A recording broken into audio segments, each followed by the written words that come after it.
हाथ जोड़ लीजिए, मंगलाचरण करेंगे। नमो अरिहंताणं, नमो सिद्धाणं, नमो आयर्याणं, नमो उवज्झायाणं, नमो यूये सव्यसाधुरम्।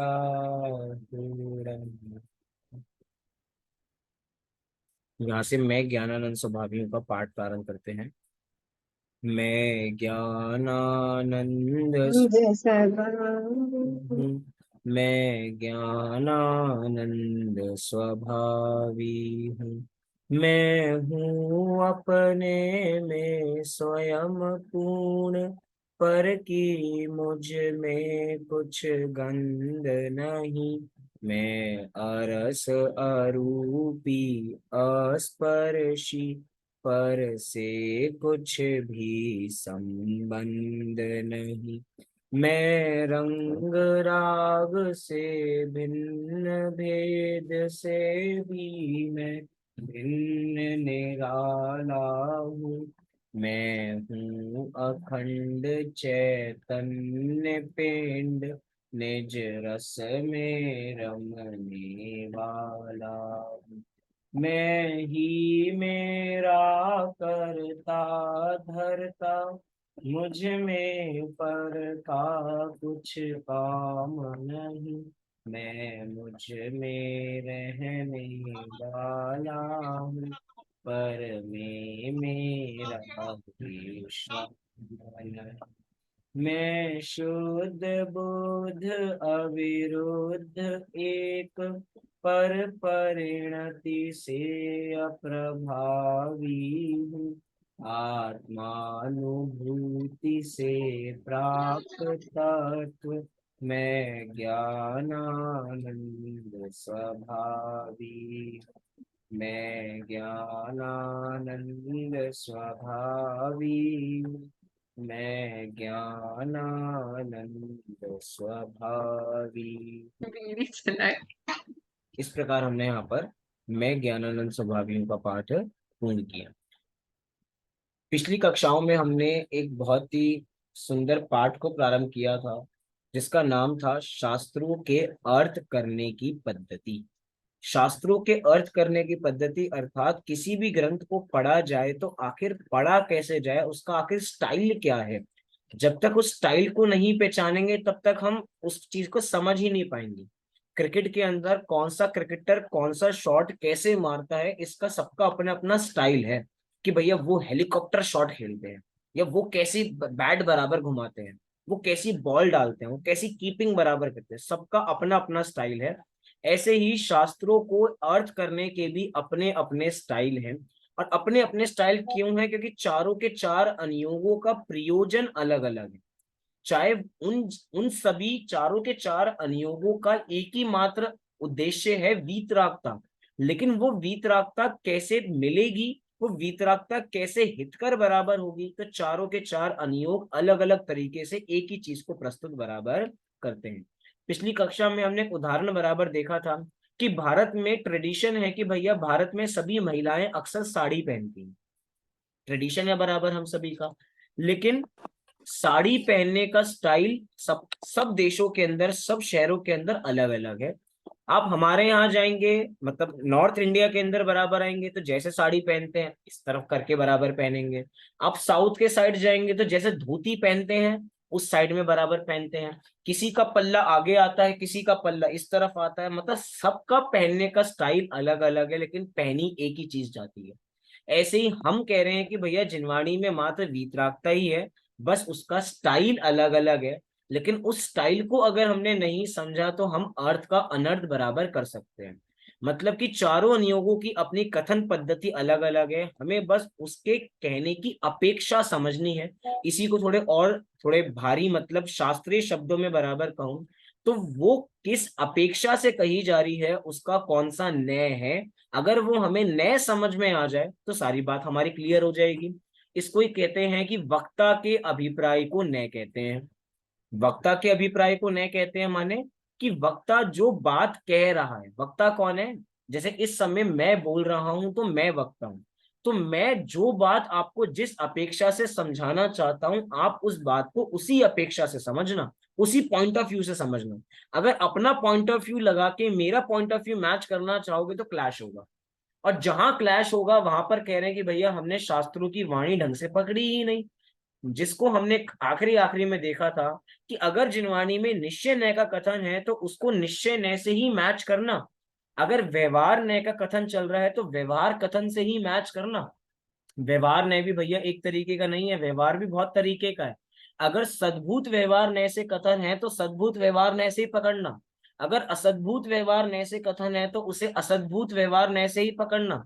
उसमें भी अगर उपचरित है तो उपचरित से पकड़ना, अनुपचरित है तो अनुपचरित से पकड़ना। ऐसे ही निश्चय, कोई बात निश्चय न्याय से चल रही है तो कौन से निश्चय न्याय से चल रही है?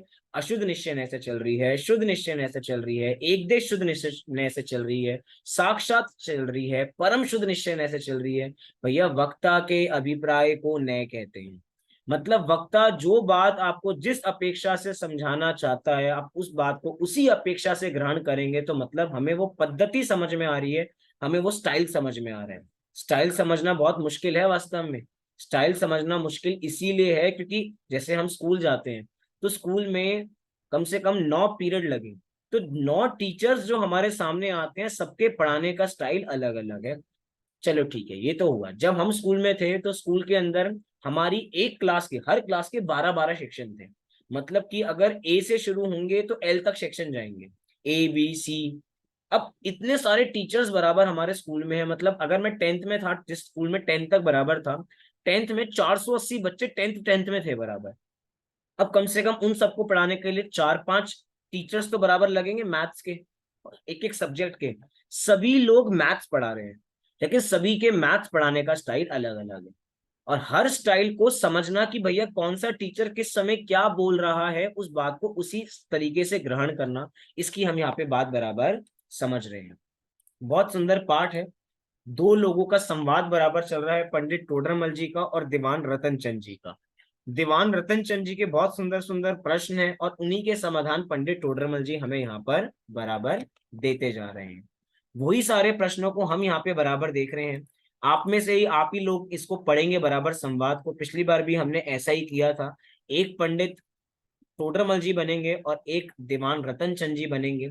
यहां तक का विषय हम बराबर देख कर आए थे जहां पे हमने निश्चय न्याय और व्यवहार न्याय की बात बराबर समझी थी। इसी को दोबारा मैं सार रूप में बताता हूं, उसके बाद अगला पैराग्राफ प्रारंभ करेंगे। यहाँ पे लिखा था कि जिनवाणी में व्यवहार से नर नारक आदि पर्याय को जीव कहा है, सो पर्याय ही को जीव नहीं मान लेना। पर्याय तो जीव पुद्गल के संयोग रूप है। वहां निश्चय से जीव द्रव्य भिन्न है, उसको ही जीव मानना।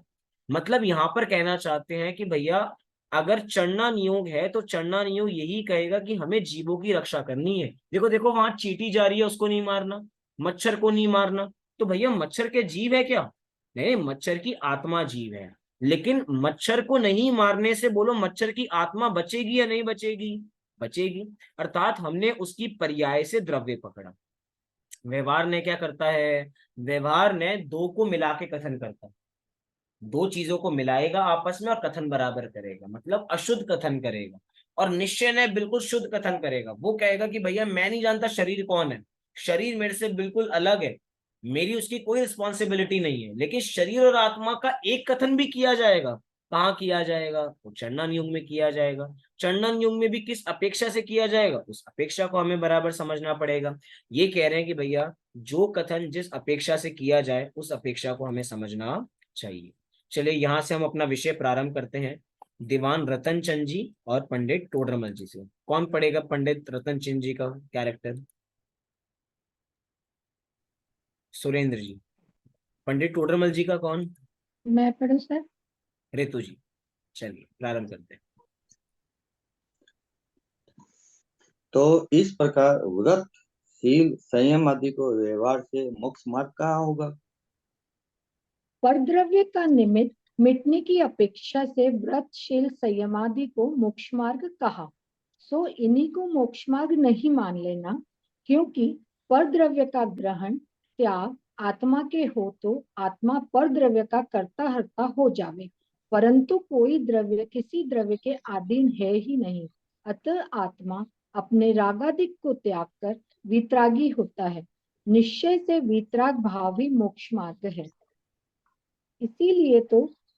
इसीलिए तो कहा था कि जब तक हम यह न पहचान पाए कि जिनवाणी में जो कथन है और उसमें कौन तो सत्यार्थ है और कौन समझाने के लिए व्यवहार से कहा गया है, तब तक हम सबको एक सा सत्यार्थ मानकर भ्रम रूप रहते हैं। बस यहाँ पे समझने वाली सबसे बड़ी बात यहाँ पे यही है कि कौन सा सत्यार्थ है और कौन समझाने के लिए व्यवहार से कहा गया है। मतलब व्यवहार से उस बात को सत्य कहा जाएगा, लेकिन वो सत्य हुई हो ऐसी बात नहीं है। वो निमित्त आदि की अपेक्षा ऐसे कथन बराबर किए जाएंगे। जैसे कि हमारे यहाँ ही कहा जाएगा कि भैया मोक्ष मार्ग किसे कहते हैं, तो एक शास्त्र कहेगा कि व्रतशील संयम आदि को मोक्ष मार्ग कहेंगे, व्रतशील संयम आदि को मोक्ष मार्ग कहेंगे। और आगे जाकर कहेंगे कि भैया व्रतशील संयम आदि के पालन से मोक्ष मार्ग नहीं है, ये तो व्यवहार मोक्ष मार्ग है। असली मोक्ष मार्ग क्या है? अपनी आत्मा को जानना, पहचानना और उसी में लीन हो जाना, इसी का नाम मोक्ष मार्ग है। तो भैया कोई पहली बार जिनवाणी को पढ़ रहा है वो तो कंफ्यूज हो जाएगा कि कौन सी बात मैं मानूं और कौन सी बात नहीं मानूं। अरे कंफ्यूज होने की बात नहीं है। व्रतशील संयम आदि को भी मोक्ष मार्ग कहा, क्यों कहा इसको हम बराबर समझे। जब भी कोई जीव निश्चय सम्यक दर्शन सहित होता है, शर्त है बराबर, जब भी कोई जीव निश्चय सम्यक दर्शन सहित होगा तो उसको निश्चय से चारित्र भी होगा। मतलब निश्चय से सम्यक दर्शन ज्ञान चारित्र है तो उसको नियम से व्यवहार से सम्यक दर्शन ज्ञान चारित्र भी होगा ही होगा।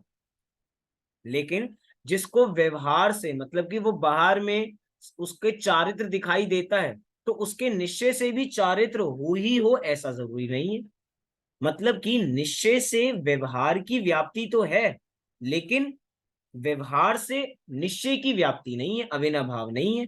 जैसे कि धुआं है तो अग्नि होगी ही होगी, जहां जहां धुआं होता है वहां वहां अग्नि होती है। लेकिन आप ये बताओ, जहां जहां अग्नि होती है क्या वहां वहां धुआं होता है क्या? क्यों? क्योंकि अग्नि तो हमारे घर में भी है, लेकिन वहां धुआं है क्या? अरे शास्त्रों में ऐसी अग्नि के बारे में भी बात कही, निर्धूम अग्नि, जिसका धुआं ही नहीं होता। लेकिन हम क्या कह रहे हैं? हम कह रहे हैं कि भैया जहां जहां निश्चय होगा वहां वहां व्यवहार तो है ही है, लेकिन जहां जहां व्यवहार हो वहां निश्चय हो ही हो ऐसी जरूरी नहीं है। और सबसे बड़ी बात, निश्चय के साथ ही व्यवहार का नाम व्यवहार है।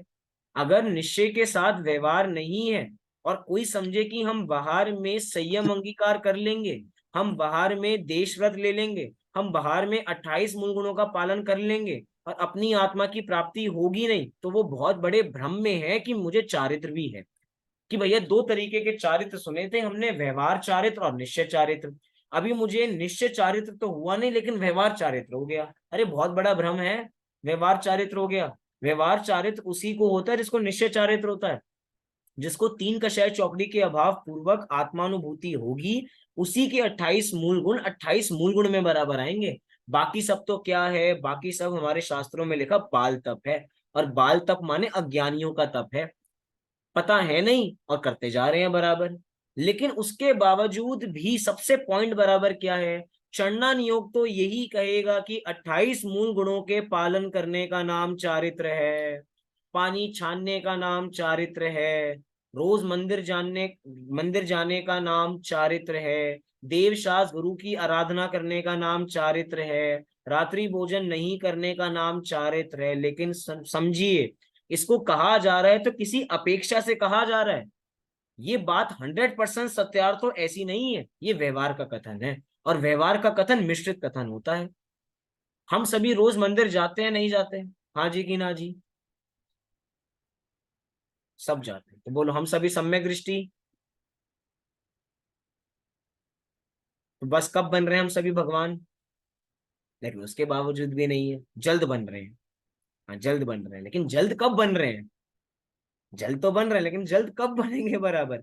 सीधी बात बराबर ये है, हमें लग रहा है कि हम इसके पालन करने से, हम पानी छान के पीने से बहुत बड़े धर्मात्मा हो गए। बहुत बड़ा भ्रम है हम सभी को। हम कह रहे हैं कि अगर निश्चय चारित्र है तो व्यवहार चारित्र ऑटोमेटिक हो जाता है। उसकी हमें परवाह बराबर नहीं है। तभी तो हम बारंबार कह रहे हैं कि भैया निश्चय पे फोकस करो, व्यवहार तो ऑटोमेटिक बराबर आएगा ही आएगा। इसको कहा जाता है दो शब्दों के माध्यम से, एक होता है क्रमशः और एक होता है सहचर। सहचर का मतलब होता है साथ साथ, सहचर माने क्या होता है, साथ साथ। तो निश्चय चारित्र के साथ साथ चलने वाले चारित्र को व्यवहार चारित्र कहा जाता है। निश्चय चारित्र के साथ साथ चलने वाले को सहचर, वो है हमारा व्यवहार चारित्र। लेकिन किसी को निश्चय चारित्र है ही नहीं और वो कहे मुझे व्यवहार चारित्र है, तो भैया ऐसा हो नहीं सकता, ये उसको भ्रम है। इसीलिए कह रहे हैं भैया हमें वक्ता के अभिप्राय को समझना पड़ेगा। कल को ये नहीं, हमने चंडा नियोग में पढ़ा कि भैया जो रोज मंदिर जाते हैं वो सम्यक दृष्टि हैं, और हम सबको ये कहने लग जाए कि भैया हम तो सम्यक दृष्टि हो गए।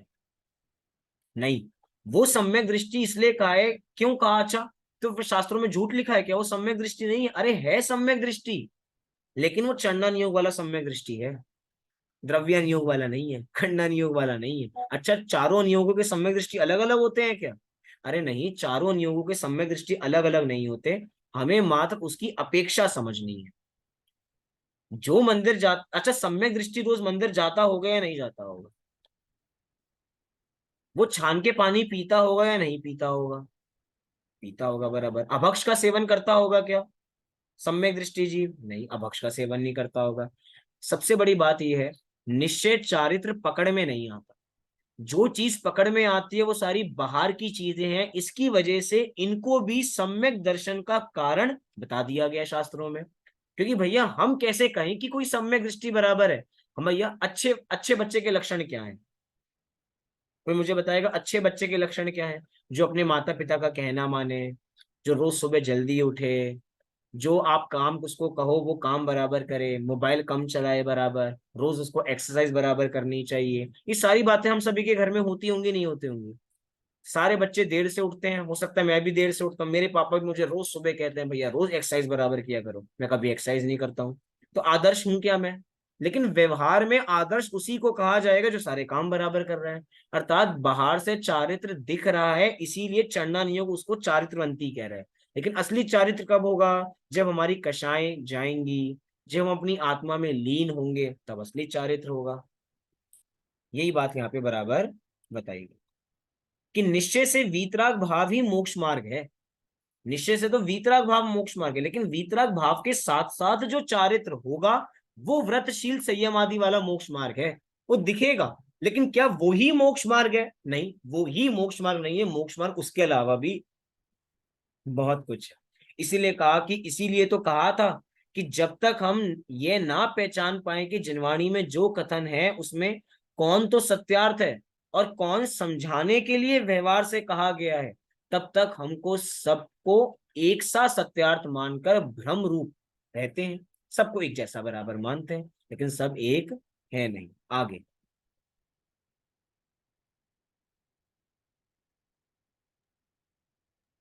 तो जिनवाणी में व्यवहार का कथन किया ही क्यों? व्यवहार के बिना परमार्थ को समझाया नहीं जा सकता है, अतः असत्यार्थ होने पर भी जिनवाणी में व्यवहार का कथन आता है। बहुत सुंदर। मतलब ये प्रश्न तो ऐसा बराबर है कि कह रहे हैं कि भैया फिर व्यवहार अगर असत्यार्थ है तो असत्यार्थ बातें हमारी जिनवाणी में लिखी ही क्यों? लिखते ही नहीं ना, कंफ्यूजन होती ही नहीं। आपने असत्यार्थ बातें खुद लिखी और फिर कहते हो कि उनको असत्यार्थ मानो। लिखते ही नहीं। हमारे आचार्यों ने भी गलती कर दी, मुझे तो लग रहा है बहुत बड़ी। हमारे आचार्य समंत भद्र आचार्य से बहुत बड़ी गलती हो गई। आचार्य अमृत चंद्र देव ने पुरुषार्थ सिद्धि उपाय लिख के बहुत बड़ी गलती कर दी। उन्होंने व्यवहार लिख दिया सब कुछ, असत्यार्थ बातें बराबर लिख दी हमारे शास्त्रों में। लेकिन नहीं, पॉइंट बराबर देखो। अगर हमारे जिनवाणी में असत्यार्थ बातें लिखी गई अर्थात व्यवहार नय का प्रयोग किया गया है, तो क्यों किया गया है इसकी उपयोगिता समझो। व्यवहार नय निश्चय नय का प्रतिपादक है, अर्थात व्यवहार नय से ही हम निश्चय नय की बात को समझ पाते हैं। कैसे समझ पाते हैं? एग्जाम्पल कि भैया हम सभी कौन से इंद्रिय जीव हैं? कोई कौन पंचेंद्रिय। बताएगा? संगी पंचेंद्रिय जीव। संगी पंचेंद्रिय जीव है। अब आप सभी ने उत्तर क्या दिया? संगी पंचेंद्रिय जीव। मतलब पंच इंद्रिय जीव, दो शब्द हैं, पंच इंद्रिय और जीव। हमें तो जीव की पहचान करनी है, लेकिन जीव की पहचान हमने कैसे की? पंच इंद्रिय होने से की। तो पंचेंद्रिय, अब पंचेंद्रिय क्या है? ये व्यवहारपना है कि हमें पहुंचना कहाँ है, हमें परिचय किसका कराना है? हमें परिचय तो आत्मा का कराना है। लेकिन एक आत्मा का परिचय आत्मा होती भी है, इसकी पहचान कैसे हो? सबसे बड़ी बात तो यही है। अच्छा मैं कहूं, हम सभी आत्मा है या नहीं है? सम्यक आत्मा है। बहुत दिनों बाद आपके दर्शन हुए, छुट्टी पे थे। हम सभी आत्मा है या नहीं है? हम सभी है आत्मा है। है अच्छा फिर आत्मा दिखाओ। हनुमान जी ने तो सीना फाड़ के दिखा दिया था बराबर कि भैया मेरे भीतर कौन बैठे हैं। सीता जी और राम जी मेरे अंदर बराबर बैठे हैं। आत्मा दिखाओ मुझे। कौन दिखा सकता है आत्मा? दिखाओ तो। इतने आत्मा आत्मा करते रहते हैं हर समय बराबर। स्वीटी जी दिखाओ, आत्मा दिखाएं। हाथ पे रख के देखनी है मुझे आज आत्मा। दिख नहीं सकती, अनुभव कर सकते हैं। अनुभव कर सकते हैं? नहीं, मुझे तो देखनी है, ऐसे मजा नहीं आएगा बराबर। जब तक देखेंगे नहीं तब तक पता कैसे लगेगा? लेकिन उस जो चीज आज हमें नहीं दिख रही है, या जो आप अनुभव का विषय बराबर कह रहे हैं, जिस जिस मतलब जो जिसके लिए हमारे आचार्यों ने ग्रंथ बराबर लिखे, उस एक आत्मा का परिचय कराने के लिए भी भैया वो चीज दिखती नहीं है। जो दिखती नहीं है उसको दिखाने का प्रयास किया। तो दिखाने का प्रयास कैसे किया? पंच इंद्रियों के माध्यम से किया कि भैया जो पंच इंद्रियों के अंदर बैठा तत्व है ना, वो तू है। एक घर है, घर के अंदर 5 खिड़की हैं, और 5 खिड़कियों के अंदर से एक व्यक्ति झांक रहा है, बाहर निकल नहीं सकता। और एक एक खिड़की पे देखता है, कभी दूसरी खिड़की पे देखता है, कभी तीसरी खिड़की पे देखता है। तो अंदर देखने वाला कौन है? व्यक्ति जी, वो मैं हूं। और वो खिड़कियां क्या हैं? शरीर। वो इंद्रियां हैं बराबर। यही उदाहरण आप सभी ने पहले भी बराबर सुना होगा। मतलब इंद्रियों से जीव की पहचान हो रही है। इसीलिए भैया व्यवहार ने निश्चय न का प्रतिपादक है। हमें किसी भी चीज तक पहुंचना है तो वैसे ही बराबर पहुंचेंगे। जैसे कि ये तो हमने जीव का उदाहरण लिया। कोई मुझे अपने अनुभव से पुद्गल पर लगा के बता सकता है? थोड़ी दिमाग के थोड़े घोड़े दौड़ाने पड़ेंगे बराबर। पुद्गल में निश्चय व्यवहार कोई मुझे बता सकता है? क्योंकि निश्चय व्यवहार कोई वस्तु तो है नहीं, कथन करने की पद्धति बराबर है। पुद्गल में भी निश्चय होगा और पुद्गल में भी व्यवहार होगा। सम्यक।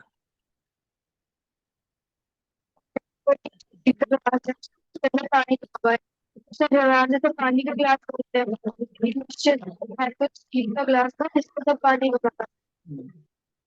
थोड़ी आवाज कट रही है। आप एक बार अपना कैमरा ऑफ करके बोलिए तो नेट कम खर्च होगा। अब बोलो। खुद के ऊपर ग्लास पानी का गिलास बोल देंगे, ग्लास बोल दिया। सम्यक आप एक बार रीजॉइन करो, बहुत थोड़ी आवाज में डिस्टरबेंस बराबर है। दोबारा आपसे पूछेंगे इसी बार के बारे में। कोई और बताना चाहेगा? सुरेंद्र जी। जैसे हम लोग व्यवहार से, निश्चय से तो मिट्टी का घड़ा, और व्यवहार से हम लोग उसको बोलते हैं जैसे घी का घड़ा, घी का डब्बा। घी का डब्बा, जो भी चीज का हो वो बराबर। बहुत सुंदर, मतलब हमने सही चीज पकड़ी बराबर कि घड़ा तो वास्तव में किसका है? मिट्टी का है। मिट्टी का। लेकिन घी का घड़ा, घी का घड़ा होता है क्या? घी का घड़ा नहीं होता। वो तो जो उसमें रख लो, दाल का घड़ा, पानी का घड़ा। पानी का घड़ा होता है क्या? नहीं, पानी का घड़ा नहीं होता। लेकिन पानी का घड़ा भी है। जैसे कि दूसरा उदाहरण लेते हैं। घर में लड्डू बने। लड्डू किस चीज के बने? बूंदी के। किस चीज के अच्छे लगते हैं? किसके बनाए आप बताओ? बूंदी के। बूंदी के। तो भैया हमने मतलब बेसन के, बेसन हो गई बूंदी? नहीं नहीं, बूंदी अलग हो गई। बेसन ही हुई ना? बेसन। बेसन की। बेसन से ही होती है। तो चलो मुझे तो टाइप पता, अलग हो जाती टाइप अलग बराबर। ठीक है, हम तो बूंदी कह रहे हैं। बूंदी के लड्डू। घर में बूंदी के लड्डू बने, लेकिन उसके बावजूद भी मम्मी कह रहे हैं नहीं ये लड्डू तो पप्पू का है। पप्पू का लड्डू होता है या बूंदी का लड्डू होता है? बूंदी का होता है। क्यों? वो तो लड्डू पप्पू का है। वो तो व्यवहार से कहने के उसके हिस्से का है। अच्छा, वो उसके हिस्से का है। उसके हिस्से को भी क्या कहा जाता है? ये पप्पू का लड्डू है। लड्डू तो बूंदी का है, लेकिन वो उसका है, अर्थात संयोगी कथन के माध्यम से वो व्यवहार कथन हो गया। और अगर उसी का कहा जाएगा तो भैया उसके डीप में जाना पड़ेगा तो पता लगेगा किसका है? बूंदी का लड्डू है। मतलब कि हम इसको बाहर बाहर से संयोगी कथन देखते हैं तो व्यवहार में लग जाता है, डीप में जाके देखेंगे तो निश्चय बराबर हो जाएगा। सब कुछ ऐसा है। इसको मोटा मोटा आपको कहूं ना, ये है जैसे दो चीजें चलती हैं, पुद्गल के दो भेद हैं, एक है स्कंद और एक है परमाणु। एक है स्कंद और एक है परमाणु। जो परमाणु है वो पुद्गल की शुद्ध अवस्था है, और जो स्कंद है वो अशुद्ध अवस्था है। सही बात है ये। मिलावटी कथन, मतलब हम अनेक को एक कथन कर रहे हैं तो मिलावट कर दी हमने। और जो वस्तु एक ही रहेगी वो शुद्ध बराबर रहेगी, वो कभी किसी से मिलती ही बराबर नहीं है। सबसे बड़ी बात, आपके सामने स्पीकर दिखाई दे रहा होगा, ये स्पीकर अनेक स्कंदों से बराबर मिलकर बना है, लेकिन अनेक स्कंदों से मिलकर भी इसका एक एक परमाणु अपने में स्वतंत्र है। सब परमाणु अपने में स्वतंत्र हैं क्योंकि सब अपना अपना काम कर रहे हैं। तो सब अपना अपना काम कर रहे हैं, शुद्ध है, तो ये निश्चय का कथन बराबर कह सकते हैं। और भैया मिलावटी कथन, ये किसका है? ये मेरा है। ये घर किसका है? मेरा घर है। तो घर तो भैया किस चीज का बना होता है? जिसका भी बना घर है बराबर। लेकिन हम अपना कह रहे हैं तो व्यवहार का प्रयोग बराबर हो गया। अब सबसे बड़ी बात है, व्यवहार का कथन सम्यक है लेकिन व्यवहार को वैसा ही मानना मिथ्यात्व है। व्यवहार का कथन सम्यक है, यही कहा जाएगा ये घर किसका है, ये घर मेरा है। ये कथन ही, कोई भी ऐसा नहीं कहेगा भैया घर मेरा नहीं है, घर तो किसका है, ऐसा कोई नहीं कहेगा। खाना खाते हुए ये नहीं कहेंगे मम्मी आज मेरे शरीर को भूख लग रही है, खाना दे दो, मैं अपने शरीर को खाना खिला देता हूँ। कोई ऐसा नहीं कहेगा। आज मेरे शरीर को बुखार आ गया, आज मेरे पैर के आज मेरे नहीं, आज इस जड़ में चोट लग गई, ऐसा कोई कथन का प्रयोग नहीं करेगा। हम सभी क्या कहेंगे? मुझे लग गई। मतलब कहना व्यवहार है, मानना मिथ्यात्व। कल की का उस दिन की कक्षा के भी हमने अंत में यही कहा था। क्या वाक्य क्या है? कहना व्यवहार है और मानना मिथ्यात्व है। लेकिन ये कब समझ में आएगा कि कहना व्यवहार है और मानना मिथ्यात्व है? जब हमें शास्त्रों के अर्थ करने की पद्धति आ जाएगी कि कौन सा कथन किस अपेक्षा से किया जा रहा है। हर समय अपेक्षा समझाई नहीं जाएगी, वो हमें ऑटोमेटिक वो अपेक्षा समझनी पड़ेगी। यही बात हमें यहाँ पे बराबर समझनी चाहिए। अब आगे कोई और बदल के कौन पढ़ेगा?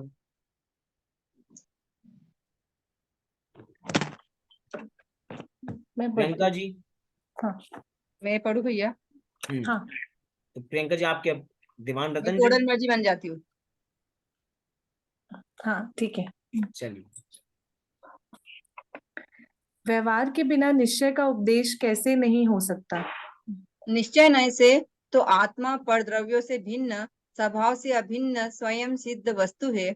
उसे जो नहीं पहचानते उनसे इसी प्रकार कहते रहे तो वे समझ नहीं पावेंगे। अतः उन्हें समझाने हेतु व्यवहार से शरीराधिक परद्रव्यों की सापेक्षता द्वारा नर नारगादि रूप जीव के विशेष किए तथा मनुष्य जीव, नारकी जीव आदि रूप से जीव की पहचान कराई। इसी प्रकार अभेद वस्तु में भेद उत्पन्न करके समझाया। जैसे जीव के ज्ञानादि गुण पराय रूप भेद करके स्पष्ट किया, जाने सो जीव, देखे जो जीव। जिस प्रकार म्लेच्छ को म्लेच्छ भाषा के बिना समझाया नहीं जा सकता, उसी प्रकार व्यवहारी जनों को व्यवहार बिना निश्चय का ज्ञान नहीं कराया जा सकता है। बहुत सुंदर। ये जो उदाहरण है ये समय सार में मिलेगा हमें प्रारंभिक गाथाओं में, कि जो म्लेच्छ है उसको उसी भाषा में समझाया जाता है, उसको दूसरी भाषा में नहीं समझाया जाएगा। मतलब जो जिस भाषा की कमांड रखता है, जैसे कि हम बाहर कभी विदेश गए और हमें वो लैंग्वेज नहीं आती, तो हमें ट्रांसलेटर की जरूरत पड़ेगी या नहीं पड़ेगी? हमें उस भाषा में समझना पड़ेगा।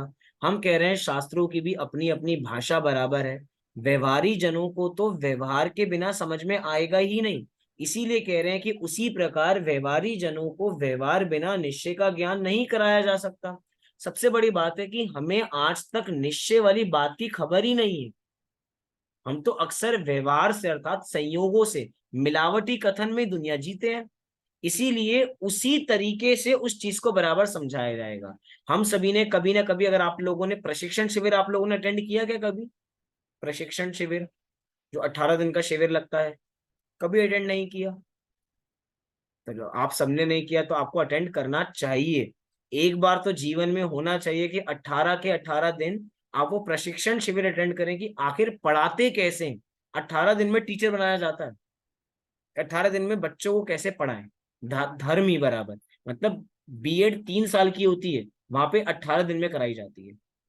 वहां पे एक पॉइंट बराबर बताया जाता है, जब भी बच्चों को पढ़ाते हैं तो कैसे पढ़ाते हैं, ज्ञात से अज्ञात की ओर लेके जाते हैं। क्या कहा, ज्ञात से अज्ञात की ओर लेके जाते हैं, सरलता से कठिनता की ओर लेके जाते हैं। जैसे कि छोटा बच्चा है, छोटे बच्चे ने कभी शेर नहीं देखा तो हम क्या कहते हैं, देखो ये बिल्ली देखी, बिल्ली, बच्चे ने बिल्ली देखी, शेर नहीं देखा। अब इसी जाति का होता है शेर, सेम फैमिली के हैं ना दोनों, बिल्ली भी और शेर भी दोनों सेम फैमिली के हैं। सेम फैमिली के हैं तो भैया ऐसा ही, क्योंकि वो जानता है बिल्ली को, बिल्ली उसके लिए ज्ञात है और शेर उसके लिए अज्ञात है। शेर तो सड़कों पे घूमता हुआ दिखाई नहीं देता, लेकिन बिल्ली दिखाई देती है। तो ज्ञात से अज्ञात की ओर गए, ऐसे ही कह रहे हैं भैया, व्यवहार हम सभी को ज्ञात है, तो उस ज्ञात वस्तु से अज्ञात जो निश्चय न है उसकी ओर लेके जाया जा रहा है। सरलता से कठिनता की ओर लेके जाया जा रहा है। हमें सरलता पता है, व्यवहार न्याय का प्रयोग हम दिन भर बराबर करते रहते हैं। ये तेरा घर है, ये मेरा घर है, ना घर तेरा है ना घर मेरा है, घर तो ईंट पत्थर का है, लेकिन तेरा मेरा घर हर समय करते हैं नहीं करते हैं बराबर। तो वो चीज हमें व्यवहार आता है, कह रहे हैं इसी व्यवहार से हम तुम्हें निश्चय तक पहुंचाएंगे, इसी व्यवहार से हम निश्चय तक पहुंचाएंगे। लेकिन सबसे आपको बड़ी बात पता है, व्यवहार ने निश्चय ने का प्रतिपादक है। आप इन शब्दों को लिखे नहीं तो भूल जाएंगे। व्यवहार ने निश्चय ने का प्रतिपादक है, लेकिन निश्चय ने व्यवहार ने का निषेधक है।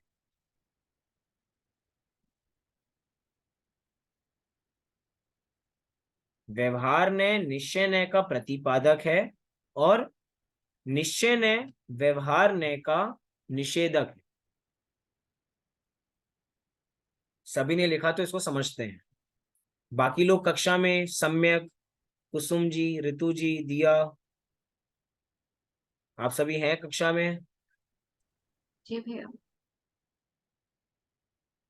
विषय थोड़ा हाँ कठिन जी। पड़ रहा हो तो आप सभी जी मुझे भैया। बताना, सरल करेंगे बराबर। लिखा आप सभी ने? अब यहाँ पे हमें समझने वाली बात बराबर क्या है, हमने कहा कि व्यवहार ने निश्चय न्याय का प्रतिपादक है और निश्चय न्याय व्यवहार न्याय का निषेधक है। मतलब एक तो मदद कर रहा है उसको प्रतिपादन, उसको समझाने में। मतलब निश्चय न्याय को समझना है तो कैसे समझेंगे, व्यवहार न्याय से समझेंगे। लेकिन जब निश्चय न्याय हो गया तो निश्चय न्याय क्या करता है, व्यवहार का निषेध कर देता है। जैसे कि हमें 5वीं सीढ़ी से 6वीं सीढ़ी पे जाना हो, तो बताओ 6वीं सीढ़ी पे जाने के लिए किसने मदद की, व्यवहार नहीं ना, 5वीं सीढ़ी ने। 5वीं जी सीढ़ी। सीढ़ी है। 5वीं बस सीढ़ी से 6वीं सीढ़ी पे गए तो 6वीं सीढ़ी पे जाने के लिए मदद किसने की, 5वीं 5वीं पांचवी सीढ़ी ने। सीढ़ी है। मतलब कि व्यवहार ने निश्चय ने का प्रतिपादन किया। लेकिन एक बार हम 6ठी सीढ़ी पे पहुंच गए तो 6ठी सीढ़ी पे पहुंचकर क्या कहते हैं 5वीं सीढ़ी को, आई डोंट नो, हम 5वीं सीढ़ी को नहीं जानते। मतलब जिसने आपको वहां तक पहुंचाया है आपने उसी का निषेध कर दिया। 5वीं सीढ़ी ने आपको पहुंचाया 6वीं पर, लेकिन जब आप 6वीं पे पहुंच गए तो आपने कहा मैं 5वीं को नहीं जानता, मैं 5वीं को नहीं जानती। क्यों? क्योंकि भैया उसका काम खत्म हो गया। अब आप वापसी 5वीं सीढ़ी की तरफ देखोगे क्या? नहीं, अब मैं 6ठी सीढ़ी की ओर देखूंगा, मतलब सॉरी 7वीं की ओर देखूंगा बराबर। अब देखो 7वीं की ओर देखेंगे तो 6वां क्या हो जाएगा, 6वां 7वीं का प्रतिपादन करेगा, चढ़ने में मदद करेगा। लेकिन एक बार 7वीं में पहुंच जाएंगे फिर क्या कहेंगे 6वीं सीढ़ी को, आई डोंट नो, निषेध कर देंगे उसका। ये है निश्चय व्यवहार में।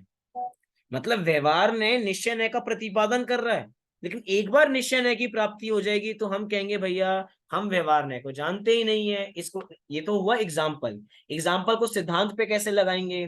हम सभी को आत्मा की पहचान करनी है, बोलो करनी है नहीं करनी है, करनी है। तो हमारे आचार्यों ने सहारा लिया इंद्रियों का, कि भैया ये जो 5 इंद्रियां है ना, इन 5 इंद्रियों के अंदर ये जीव तत्व बैठा हुआ है। ऐसे हमारे आचार्यों ने हमें समझाया, ये 5 इंद्रियां हैं और इन 5 इंद्रियों के पीछे जो जाननहार है वो हो तुम जीव। तो 5 इंद्रियों के माध्यम से जीव समझाया, सही है। व्यवहार से निश्चय बताया। कितने लोग ये बात पकड़ पा रहे हैं? हाँ जी कि ना जी? व्यवहार से, 5 इंद्रियों के माध्यम से जीव की पहचान की। और एक बार अगर हमें जीव की पहचान हो गई तो बोलो पंच इंद्रियों का कोई मदद है क्या? पंच इंद्रियों की तरफ मुड़ के देखेंगे क्या? पंच इंद्रियों की जरूरत है क्या? अरे जिसने जीव पहचान ही लिया, अब क्या मतलब है बराबर? अब तो भैया, अब तो वो जानता है उसके बारे में, अब बताने की जरूरत नहीं है। जिसने आज तक मेलोडी नहीं खाई हो तो भैया उसको स्वाद बताना पड़ेगा, भैया बड़ी मीठी होती है, बड़ी चॉकलेटी बराबर होती है। और जिसने खा ली उसको बताना पड़ेगा, भैया मुझे पता है, तुम मत बताओ चॉकलेटी कितनी मेलोडी होती है, कितनी मेलोडी नहीं हो, कितनी चॉकलेटी होती है, कितनी नहीं होती, मुझे पता है। जिसने मेलोडी। उसका अनुभव कर रखा है उसको बताने की आवश्यकता नहीं है, लेकिन जिसने अनुभव नहीं कर रखा उसके लिए कथा सुनानी पड़ती है पूरी। हम इतने दिनों से आरंभ पाठशाला में पढ़ रहे हैं तो किसके लिए पढ़ रहे हैं? एक आत्मा की प्राप्ति के लिए। तो एक आत्मा की प्राप्ति के लिए कितनी कथा लगती है देख लो, प्राप्ति के लिए। लेकिन एक बार वो आत्मा प्राप्त हो जाएगी ना, तो आप में से कोई आरंभ पाठशाला में नहीं आएगा। क्यों नहीं आएगा? क्योंकि भैया वो तत्व मतलब पता लग गया ना, वो तत्व चीज पता लग गई। अब क्या मदद है बराबर? हमने भैया, मम्मी ने चॉकलेट उठा के अलमारी में रख दी, जब तक चॉकलेट नहीं मिल रही थी तब तक तो मम्मी के पीछे थे। लेकिन एक बार पता लग गई कि भैया इस अलमारी में रखे, तो बोलो मम्मी की मदद लेंगे क्या? भैया खुद चढ़ के ले लेंगे। अब मैं क्या समझाना चाह रहा हूं कि जब तक वो काम नहीं हो रहा था तब तक व्यवहार न्याय उपयोगी था, लेकिन एक बार व्यवहार न्याय का काम हो गया, व्यवहार न्याय का काम था निश्चय तक पहुंचाना, तो भैया अब हम व्यवहार न्याय को नहीं जानते, हमें जाना है भैया। असम आए हम असम आए तो भैया हमें तो पता नहीं कि भैया सुरेंद्र जी के घर के आसपास मंदिर जी कहाँ पर है। अब हमने सुरेंद्र जी से पूछा कि भैया मंदिर कहाँ पे है, तो उन्होंने बताया, देखो मैं आप क्या, मैं बताता नहीं, मैं आपको लेके चलता हूँ। सज्जन है तो भैया हमारा हाथ पकड़ा और हमें मंदिर तक ले गए। और जैसे ही हमें मंदिर दिख गया, मंदिर का शिखर दिख गया, तो बोलो अब मुझे सुरेंद्र जी की आवश्यकता है क्या? अभी तक मंदिर नहीं दिखा था तो मैं किसके सहारे पर था? सुरेंद्र जी के सहारे पर था। अभी जब तक मुझे मंदिर की प्राप्ति नहीं हुई तब तक व्यवहार ने उपयोगी था, मतलब तब तक सुरेंद्र जी उपयोगी थे। और एक बार मंदिर का शिखर दिख गया तो भैया अब मुझे, अब तो मैं चला जाऊंगा, अब मैं पीछे मुड़ के भी नहीं देखूंगा। एग्जाम्पल है बस, मैं पीछे मुड़ के देख लूंगा, मुझे आपके ही घर वापसी आना होगा ना अगर आसाम आया तो। मैं एग्जाम्पल, क्या समझ में आया हमें बराबर? कि जब तक हमारा उपयोग जिससे है, इससे एक बात और पता लगता है कि भैया जैन दर्शन हमें कितना अच्छा सेल्फिश बनना सिखाता है। हम हमेशा दूसरों के कल्याण के बारे में विचार करते हैं, भैया अपना लोटा छानना सीखो। वास्तव में संसार इतना स्वार्थी है, घर के 6 लोग भी साथ में रहते हैं, कभी कभार ऐसी फीलिंग आती है ना, हम साथ साथ हैं। अरे भैया वो साथ साथ कब तक हैं? जब तक स्वार्थ सिद्ध रहा है तभी तक हैं। सब अपने अपने लिए आए हैं बस बराबर। तो जब तक है तब तक तो उनकी पूछ करते हैं, उनके पीछे पीछे दौड़ते हैं, और उनकी काम हो गया तो भैया उनको कौन पूछने वाला है? कोई पूछने नहीं वाला बराबर। पॉइंट समझना, फिर से रिपीट करता हूँ वाक्य, जो मेन वाक्य बराबर है कि व्यवहार ने निश्चय न्याय का प्रतिपादक है, लेकिन निश्चय न्याय व्यवहार न्याय को क्या कहता है? आई डोंट नो यू, निषेध कर देता है उसका। यही वास्तव में समय सार का सार है। अब समय सार में यही पढ़ेंगे। अभी तक जैसे कि हम विदेश गए और भैया हम फ्रांस गए, हमें फ्रेंच तो आती नहीं है, तो जब तक हमें फ्रेंच नहीं आती है तब तक तो ट्रांसलेटर हमें मदद कर रहा है। और अगर हम यहाँ से फ्रेंच सीख के चले जाएं तो हमें ट्रांसलेटर की जरूरत पड़ेगी? 4 दिन जरूरत पड़ेगी, 4 दिन बाद कहेंगे ये काम तो मैं खुद ही कर लूंगा, तुम्हें मुझे तुम्हारी आवश्यकता नहीं है। सीधी सी बात है। जब तक व्यवहार ने उपयोगी कब तक है? जब तक निश्चय न्याय की प्राप्ति नहीं हो जाती। एक बार निश्चय न्याय की प्राप्ति हो जाती है तो भैया व्यवहार न्याय का निषेध हो जाता है, हम उसको भूल जाते हैं। सभी को स्पष्ट हुआ विषय? हाँ जी कि ना जी? बहुत इंपॉर्टेंट विषय है वास्तव में ये, क्योंकि अब इससे ऊंचा लेवल नहीं है हम पाठशाला में, ये टॉप मोस्ट लेवल हम बराबर पढ़ रहे हैं। इसके बाद तो सीधा ग्रंथ आएगा आपका, छेड़ाला आएगी इसके बाद आपकी बराबर। तो उसके अंदर तो आपको ये सारे के सारे जितने हम यहाँ पे चीजें पढ़ रहे हैं कॉन्सेप्ट, वो कॉन्सेप्ट आपको वहां पे अप्लाई करने हैं। अभी हम सारी कॉन्सेप्चुअल नॉलेज बराबर ले रहे हैं, लेकिन अब अप्लाई कब करेंगे? जब हम शास्त्र पढ़ेंगे। चलिए आगे बढ़ते हैं, पढ़िए आगे। कौन पढ़ रहे थे आगे?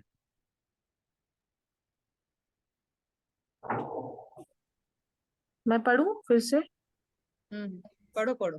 पढ़िए पढ़िए। तो हमें कैसा मानना चाहिए? जहाँ निश्चय नहीं की मुख्यता से कथन हो, उसे तो सत्यात ऐसे ही है ऐसा जानना, और जहाँ व्यवहार नहीं की मुख्यता से कथन हो, उसे ऐसे है नहीं, निमित्त आदि की अपेक्षा उपचार किया है ऐसा जानना। आगे। व्यवहार नय पर को उपदेश देने में ही कार्यकारी है या अपना भी प्रयोजन साधता है? आप भी जब तक निश्चय नय से परूपित वस्तु को न पहचाने, तब तक व्यवहार मार्ग से वस्तु का निश्चय करें। अतः निचली दशा में अपने को भी व्यवहार नय कार्यकारी है, परंतु व्यवहार को उपचार मानकर उसके द्वारा वस्तु को ठीक प्रकार समझे तब तो कार्यकारी है। किंतु यदि निश्चयवत व्यवहार को भी सत्यभूत मानकर इस प्रकार ही है ऐसा श्रद्धान करे तो उल्टा अकार्यकारी हो जावे। इसी प्रकार चारों अनुयोगों के कथन को ठीक प्रकार से न समझने के कारण वस्तु के सत्य स्वरूप को नहीं समझ पाते हैं। अतः चारों अनुयोगों के व्याख्यान का विधान अच्छी तरह समझना चाहिए। बहुत सुंदर। इतनी बातें यहाँ पे बराबर समझाई गई। तो यही बात है कि भैया निश्चय नय का कथन कैसा है, सत्यार्थ ऐसा ही है ऐसा मानना, और व्यवहार नय कैसा है, ऐसा है नहीं लेकिन निमित्त आदि की अपेक्षा उपचार आदि से ऐसे कथन किए जा रहे हैं, ऐसा है नहीं। हमें अलग ही बात बराबर समझनी है। व्यवहार से कहा जाएगा ये तुम्हारे मम्मी पापा, ये तुम्हारे मम्मी हैं, ये तुम्हारे पापा हैं, ये तुम्हारे दादी हैं, ये तुम्हारे दादा हैं। अच्छा ये बताइए कि जितने भी कथन किए जाते हैं, ये मम्मी, ये पापा, ये दादा, ये दादी, किसकी अपेक्षा किए जाते हैं? जीव की अपेक्षा या जीव के शरीर की अपेक्षा? बोलो जीव के सब। शरीर की अपेक्षा। जीव के शरीर की अपेक्षा मतलब जब तक शरीर है तब तक ये नाते हैं, शरीर गया तो नाते बराबर छूट जाते हैं। इस शक्ल के वजह से कोई मुझे पिता कहता है, कोई मुझे पुत्र कहता है, कोई मुझे भाई कहता है, कोई मुझे चाचा कहता है, कोई मुझे ताऊ कहता है। मतलब जितने रिलेशन बनते हैं वो इसकी वजह से बराबर बनते हैं, जीव की वजह से नहीं, इस शरीर की वजह से रिलेशन बराबर बनते हैं। हम यहाँ पर कह रहे हैं कि अगर हम इसी को ऐसा ही सत्यार्थ मान लेंगे, शरीर की अपेक्षा से ही अपने को बराबर मान लेंगे, किसी ने अपने को वृद्ध ही मान लिया, किसी ने अपने को बालक ही मान लिया, किसी ने अपने को युवा ही मान लिया, किसी ने अपने को चाचा ताऊ या यही पापा ही मान लिया, पिता ही मान लिया, माता ही मान लिया, कुछ भी हम बराबर लगा कर देखें, हम कह रहे हैं सारे संयोग के कथन बराबर हैं जब तक वो चीजें हैं। उसके बाद वो सारे कथन प्रयोजनवान बराबर नहीं रहते। कब तक है? जब तक वो वस्तु है। वस्तु गई तो वो प्रयोग कथन भी प्रयोजनवान बराबर नहीं रहता। हम तो व्यवहार न्याय में ये कह रहे हैं कि ऐसा कथन किया जाएगा लेकिन वो सत्यार्थ नहीं है, निमित्त आदि की अपेक्षा ऐसे कथन किए जा रहे हैं। कुम्हार खड़ा है इसीलिए कुम्हार पे आरोप है घड़े को बनाने का, घड़े में घी रखा है इसकी वजह से आरोप है कि ये घी का घड़ा है। निमित्त आदि की अपेक्षा कथन है, उपचार से कथन है, लेकिन वास्तव में घी का घड़ा हो सकता है क्या? घी का घड़ा नहीं हो सकता। निमित्त आदि की अपेक्षा कथन किए जा रहे हैं लेकिन ऐसा हमें समझना नहीं है। कुछ उदाहरण बराबर दिए थे, कहा कुछ जाएगा समझना कुछ है। जैसे कि पिछली क्लास में भी कहा था, घरों में ऐसे वचनों का प्रयोग होता है क्या, कि भैया दरवाजे पे ताला मार दो, दरवाजे पे ताला मार दो। तो इसका मतलब क्या हुआ प्रियंका जी? ताला मार दो दरवाजे पे, इसका मतलब क्या है? ताला लगा दो। वो ताला कथन लगा से दो तो को क्या कहा जा रहा है? मार दो। मार दो। यस। अब ये सारी चीजें बराबर हैं जो हमें खुद ऑटोमेटिक समझनी पड़ती। कहा कुछ जाएगा समझना कुछ है, ऐसे ही व्यवहार न कहेगा कुछ लेकिन वस्तु स्थिति ऐसी होगी, ऐसा बराबर नहीं है। जरा देख कर आओ वो कहाँ पर है, ये चक्के बताओ इस चीज को बराबर। ऐसे कितने शब्दों को मतलब कितने वचनों का प्रयोग बराबर होता है, जो कहा कुछ जाता है उसका अर्थ बराबर कुछ और होता है। टीचर कहती है आईज ऑन द बोर्ड। अब आईज ऑन द बोर्ड का मतलब क्या है? आईज बोर्ड पे, बोर्ड की। ऑन का मतलब तो ये होता है ना, जितनी भी सारी चीजें ऑन एट, इसका मतलब ऑन मतलब उसके ऊपर, ऊपर। बोर्ड के ऊपर चिपका दो बराबर आईज अपनी नहीं। मतलब ध्यान देने के लिए कहा जाता है कि भाई ध्यान रखो अपना, ध्यान दो अपना। कथन क्या किया जा रहा है हमें समझना बराबर क्या है, यही वस्तु स्थिति यहाँ पे हमें समझाई जा रही है। चलिए, इसके बाद यहाँ पे प्रश्न बहुत सुंदर रखा कि व्यवहार ने पर को उपदेश देने में ही कार्यकारी है या अपना भी कुछ प्रयोजन साधता है। तो बहुत सुंदर उत्तर बराबर यहाँ पे दिया कि निचली दशा में तो व्यवहार ने कार्यकारी है। व्यवहार ने कार्यकारी है मतलब क्या, कि जब तक जीव को निश्चय नय की प्राप्ति नहीं हो जाती तब तक व्यवहार ने ही कार्यकारी है। अच्छा ये बताइए, जीव के पास तीन ऑप्शन है, या तो वो पाप करे, या तो वो पुण्य करे, या दोनों से हटके अपनी आत्मा में जाए। पुण्य भी ना करे, पाप भी ना करे, अपनी आत्मा में जाए। इस समय हम अपनी आत्मा में जा रहे हैं क्या? नहीं जा रहे हैं। तो बोलो पाप में जाएं फिर? पाप नहीं। में जाना नहीं चाहते और अभी आत्मा की प्राप्ति हो नहीं रही, इसीलिए क्या करें? इसीलिए पुण्य करें। पुण्य कर। लेकिन क्या पुण्य श्रेयस्कर है? क्या पुण्य करना चाहिए? क्या पुण्य करने लायक है? क्या उपादेय है? तो उपादेय तो नहीं है, लेकिन उसके बावजूद भी हमारी जिनवाणी कहेगी ये उपादेय है, करना चाहिए। चंडन योग यही कहेगा, बारंबार इसी पे जोर देगा वो। लेकिन द्रव्य नियोग का कहेगा कि नहीं नहीं, पुण्य भी नहीं करना चाहिए। योग सार के अंदर योगेंदु आचार्य कहेंगे कोई विरला जीव है जो पुण्य को भी पाप के समान देखता है। और यहाँ पे चंडन योग कह रहे हैं पुण्य करो, पुण्य करो, खूब तीर्थ यात्रा करो, खूब दान बराबर करो। बोलो आपने दान दिया नहीं दिया, इतने का दान तो देना ही बराबर चाहिए। यहाँ पे ये बातें बराबर की जाती हैं। अरे हर नए का कथन अपेक्षा समझनी पड़ेगी। आत्मा की प्राप्ति नहीं हो रही है और आत्मा की प्राप्ति होनी चाहिए, तो आत्मा के सामने पुण्य पाप कुछ नहीं है, पुण्य भी कुछ नहीं है। लेकिन जब आत्मा की प्राप्ति नहीं हो रही और पाप में जाना नहीं चाहते तो बचा क्या? पुण्य बचा, तो इसलिए पुण्य करो। समझ में आया? पुण्य करने की प्रेरणा क्यों दी जा रही, रीजन क्या है उसका? पुण्य अच्छा है इसीलिए प्रेरणा नहीं दी जा रही, पुण्य करने की प्रेरणा इसीलिए दी जा रही है क्योंकि आत्मा में जाया नहीं जा रहा। आत्मा के सामने पुण्य कहीं स्टैंड नहीं करता। सबसे बड़ी बात, पुण्य से आत्मा की प्राप्ति नहीं होती, पुरुषार्थ से आत्मा की प्राप्ति होती है। क्या कहा? पुण्य से आत्मा की प्राप्ति नहीं होती, पुरुषार्थ से आत्मा की प्राप्ति होती है। जैन धर्म पुण्य से मिला है, लेकिन जैन धर्म को अपनाना पुरुषार्थ का काम है।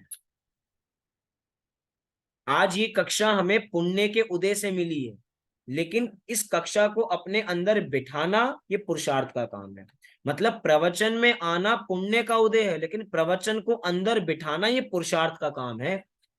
बहुत बहुत गंभीर बातें हैं बराबर ये। कई बार हमें यही बातें इतनी महान लगते हैं, भैया मजा आ गया आज तो। अरे पुण्य के उदय, पुण्य के उदय में क्या मजे कर रहे हैं? पूर्व में कुछ अच्छा काम किया था, इसकी वजह से आज जिनवाणी सुनने को मिल रही है 1 घंटा, नहीं तो ये भी बराबर नहीं मिलती।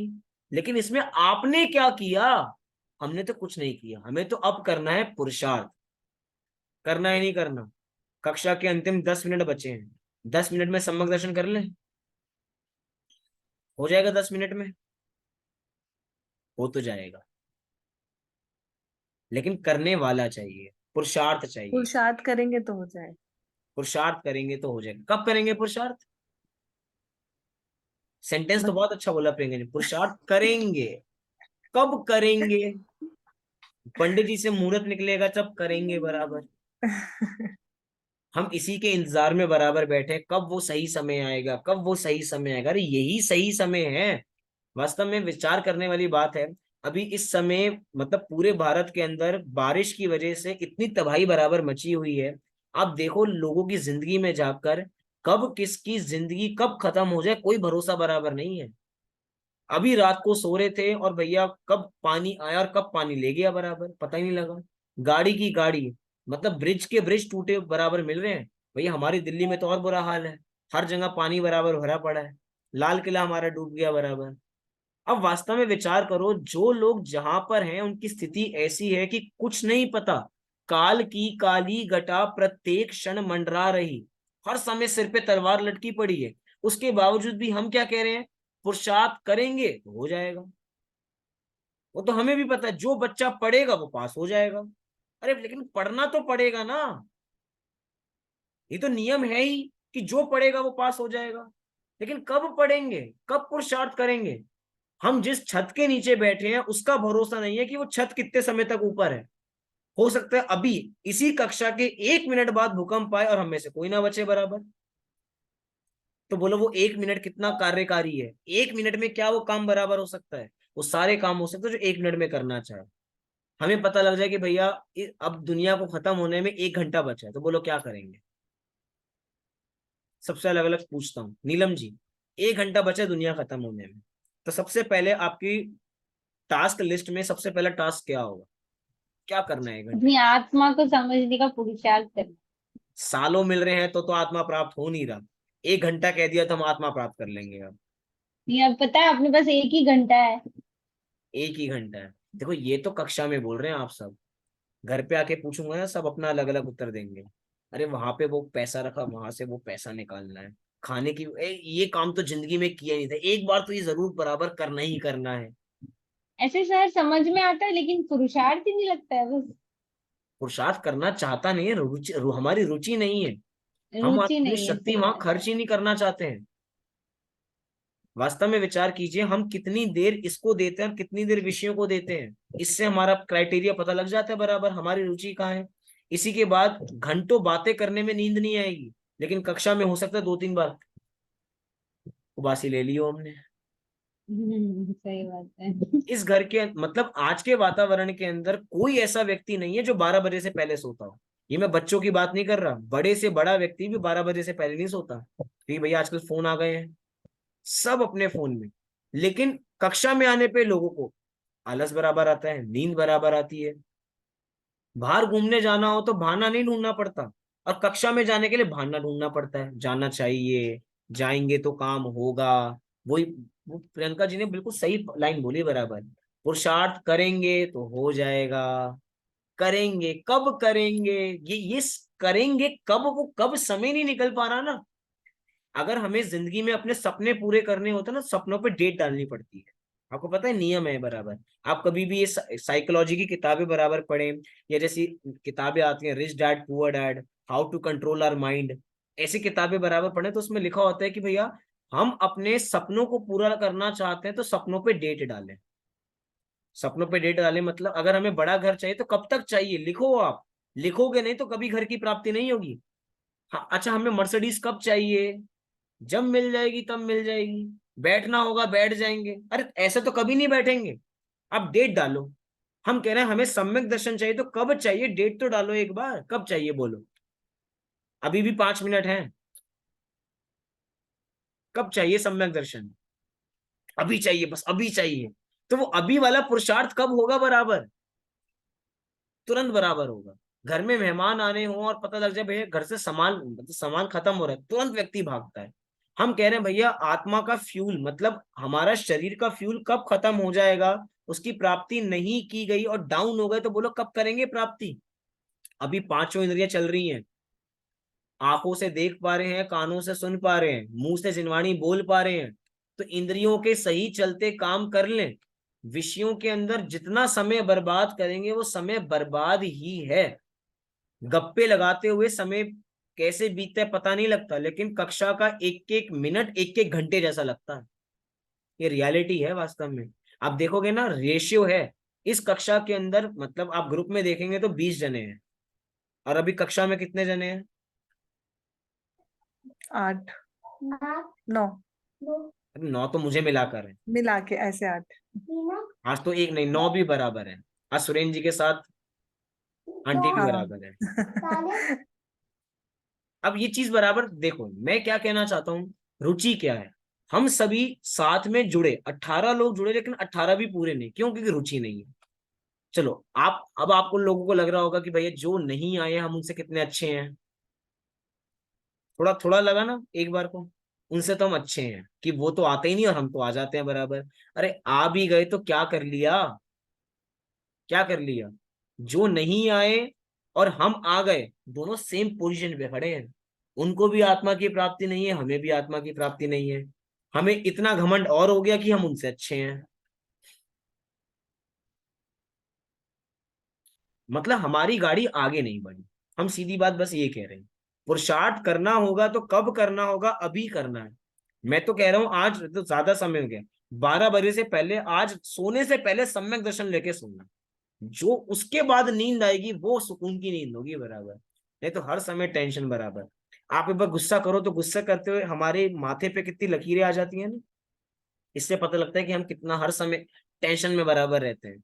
सम्यक दृष्टि की लकीरें नहीं आती, वो कोई शल्य नहीं है उसके दिमाग में, वो फ्री है बिल्कुल, जो हो रहा है सहज हो रहा है। हमें अपने हम अपने सम्यक दर्शन को भी प्राप्त क्यों नहीं कर पाता, को पता है? जैनियों का पुण्य का उदय बहुत है। पहली बात तो जैन कुल में उत्पन्न होना ही पुण्य के उदय से है। जैनियों का पुण्य का उदय इतना है कि अगर वो अभी काम करना बंद भी कर दे तो भी उनका पैसे की कमी ना हो, लेकिन उसके बावजूद भी हमें अपने पुण्य पे विश्वास नहीं है। क्या? हमें अपने पुण्य पे विश्वास नहीं है, इसीलिए उस पुण्य को पाप में खर्च करते हैं, और जब पाप में खर्च करते हैं तो उसका उदय भी पाप में आता है। बहुत बड़ी साइकोलॉजी है वास्तव में पुण्य पाप की। पुण्य का उदय बहुत है, लेकिन उस पुण्य के उदय को पाप में खर्च करते हैं। लेकिन और जो चीज पुण्य के उदय को जब पाप में खर्च किया जाएगा तो भैया पाप में खर्च करने से पाप की कमाई होगी, पुण्य की कमाई नहीं होगी। तो बोलो आगे फ्यूचर में क्या मिलेगा? पाप ही मिलेगा। और रिजल्ट क्या है कि हमने मतलब कि शुरू कहां से हुआ कि हमने अपने पुण्य के उदय पे विश्वास नहीं किया। पुण्य मतलब बहुत, मतलब मुझे कभी कभार बातें इतनी बढ़िया लगती है कि पुण्य के उदय पे विश्वास हो जाए ना तो व्यक्ति कितने सुकून में बराबर हो। अगर हमें 1 लाख रुपए महीना आ रहा है ना, तो पुण्य के उदय से संतुष्ट रहो। उस एक को दो कैसे करने के चक्कर में व्यक्ति पाप करता है। 1 लाख महीना, किसी का पैकेज है 12 लाख का, किसी का पैकेज है 24 लाख का, किसी का पैकेज है 50 लाख का। 50 लाख के पैकेज को एक पे कैसे लेकर जाएं, अब इसके लिए कोई ना कोई पाप करेगा। पाप करेगा कैसे? वो तो उसकी योग्यता बराबर है। अरे भैया कहीं ना कहीं पाप करना पड़ेगा। जितनी भी कॉर्पोरेट लाइफ है, कॉर्पोरेट लाइफ के अंदर किसी ना किसी की टांग खींच के आगे बढ़ना पड़ेगा। अपने को बॉस के सामने अच्छा दिखाना पड़ेगा। हम कोई व्यापार करते हैं, अच्छा ये बताइए, जो व्यापार मेरा है वही व्यापार मेरे पड़ोस में बराबर हो गया तो मैं चाहूंगा कि उसका व्यापार चले, उसकी दुकान पे ग्राहक चढ़े। मैं चाहूंगा सारे सारे ग्राहक कहाँ पे आए? मेरी दुकान पे है, मेरी दुकान पे है। तो बोलो मायाचारी है या नहीं है? मतलब हम चाहते हैं कि आत्मा को प्राप्त कर लें, कषायों को तो कंट्रोल कर नहीं पा रहे, अपनी जिह्वा इंद्रिय पे तो कंट्रोल है नहीं, और चाहते हैं कि आत्मा प्राप्त कर लें। नीलम जी का करना तो चाहते हैं, पुरुषार्थ तो हो नहीं पा रहा। बस वो क्यों नहीं हो पा रहा? क्योंकि समय देते कहाँ है। कषायों में इतना समय बीत जाता है, राग द्वेष में इतना समय बीत जाता है, आत्मा को जानने का समय ही बराबर नहीं मिलता। बहुत सारी बातें बराबर हैं। मैंने आखिरी के 10 मिनट पाठ के बारे में इसलिए चर्चा नहीं की क्योंकि वो विषय बिल्कुल अलग है। अब जो हमारा विषय प्रारंभ होगा वो विषय होगा प्रथमा नियोग की शैली, कन्ना नियोग की शैली, चन्ना नियोग की शैली और द्रव्य नियोग की शैली। जहां तक कल प्रयास करेंगे कि चारों नियोगों की शैली एक ही कक्षा में बराबर पूर्ण करें, इसलिए वो विषय मैंने आज प्रारंभ नहीं किया। कि हमें चारों के चारों अनुयोग एक दिन में बराबर पता लगेंगे तो हम थोड़ा इक्वली डिस्ट्रीब्यूट कर पाएंगे, समझ पाएंगे कि चारों नियोगों की शैली क्या है। आपके लिए, सबके लिए घर का होमवर्क कि आप सभी एक बार जितना पाठ हमारा बचा हुआ है आप उसको पढ़कर आए। हमें समझाने में भी थोड़ा समय कम लगेगा और आपको पाठ और जल्दी समझ में बराबर आएगा। समय तो अभी बचा है क्योंकि आप सभी समय पे आते नहीं है बराबर, सभी 3-4 मिनट बाद आराम से मंगलाचरण हो जाए उसके बाद आएंगे। लेकिन मैं भी क्लास तब शुरू करता हूँ जब सब आ जाएंगे, इसीलिए कोई कक्षा में कल लेट ना आए। हमारा समय 9:15 है तो 9:15 पे सब लॉग इन करें, तभी आपको टाइम से छोड़ेंगे। मैं टाइम से छोड़ रहा हूँ आज, लेकिन इसका मतलब ये नहीं कल। कल तो जब तक पाठ पूर्ण नहीं होगा तब तक क्लास चलेगी, और जब तक सम्यक दर्शन नहीं होगा तब तक चलेगी। इसीलिए हम सभी सम्यक दर्शन प्राप्त करें, इसी मंगल भावना से आज की कक्षा को पूर्ण करते हैं। आपका कोई प्रश्न हो तो आप मेरे से अभी बराबर पूछ सकते हैं। कोई प्रश्न किसी का? भैया वो एक वर्ड यूज किया था पीपीटी में, मैं भूल गई, वो निचले स्तर करके एक एक वर्ड था ना। निचली दशा, ये शब्द नहीं, अभी आखिरी में था। आखिरी तो हमने यही पढ़ा है।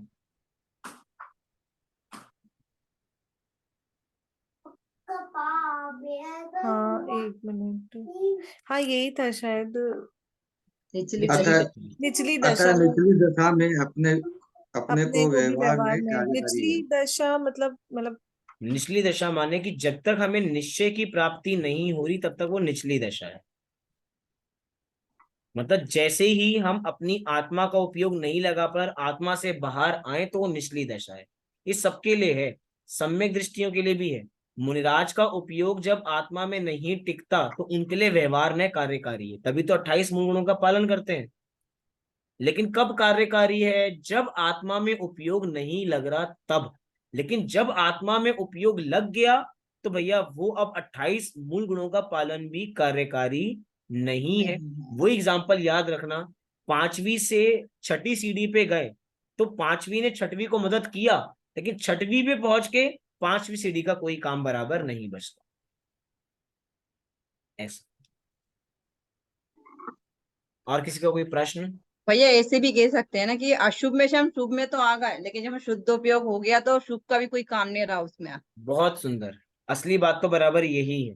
अभी हम शुद्धोपयोग की प्राप्ति नहीं कर पा रहे तो इसीलिए शुभोपयोग कार्यकारी है।